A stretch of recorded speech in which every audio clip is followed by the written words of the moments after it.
नमस्कार, लोकात्म न्यूज मध्ये आपले हार्दिक स्वागत। बातमी अंबड येथून दैनिक पुढारीचे तालुका प्रतिनिधी रवींद्र कारके यांची अल्टो कार अज्ञात चोरट्याने घरासमोरून पळवली। अंबड पाचोड रोडवरील इच्छापूर्ती श्री साईबाबा मंदिर पाचोड रोडवरील घटना। अंबड येथील दैनिक पुढारीचे तालुका प्रतिनिधी रवींद्र बापूराव कारके यांची मारुती सुझुकी कंपनीची सिल्वर कलरची अल्टो LXI जिचा क्रमांक MH12DM 8706 ही 15 जुलैच्या रात्री 9 वाजता त्यांनी त्यांच्या घरासमोर लावली होती। दिनांक 16 जुलै भल्या पहाटे 3:31 वाजेच्या सुमारास अज्ञात चोरट्याने इच्छापूर्ती साईबाबा मंदिर पाचोड रोड अंबड येथून पळवली आहे।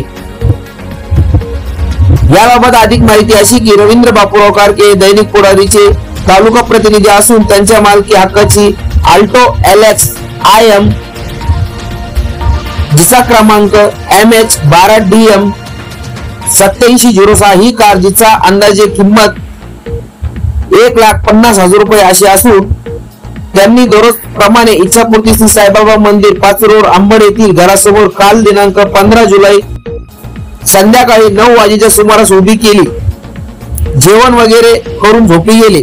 त्यानंतर दिनांक 17 जुलै रोजी सकाळी 7 वाजेच्या सुमारास त्यांची पत्नी मीना रवींद्र कारके या झाडू मारण्यासाठी घराच्या बाहेर आल्या असता त्यांना सदर अल्टो कार दिसून न आल्याने सदर कारच्या आजूबाजूला इतरत्र शोध घेऊन त्यांनी त्यांचे पती रवींद्र कारके व मुलगा मंगेश कारके यांना आपली गाडी घरासमोर दिसत नसून तुम्ही कोणा मित्राला दिली आहे का असे विचारले असता रवींद्र कारके यांनी नाही म्हणले तर सदर गाडीच्या शोधाकामी मित्रमंडळ नातेवाईकांना घटनेसंदर्भात अवगत करून शोधूनही गाडी मिळत नसल्याने रवींद्र कारके यांच्या फिर्यादीवरून आज दिनांक 17 जुलै रोजी अंबड पोलीस ठाण्यात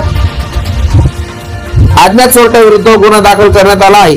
घटनेचा तपास अंबड ठाणेदार पोलीस निरीक्षक संतोष घोडके यांच्या मार्गदर्शनाखाली हेड कॉन्स्टेबल संदीप पुटे यांच्याकडे पुढील तपास देण्यात आला असल्याची माहिती अंबड पोलीस स्टेशनचे ठाणे अंमलदार यांनी दिली आहे। तर काही कर्मचारी हे कार व अज्ञात चोरट्याचा शोध घेत आहेत। लोकात्म न्यूज चॅनल साठी प्रतिनिधी तरंग कांबळे अंबड। अशाच नवनवीन ताज्या घडामोडी बघण्यासाठी आपल्या लोकात्म न्यूज चॅनलला लाईक करा, शेअर करा, सबस्क्राईब करायला विसरू नका। धन्यवाद।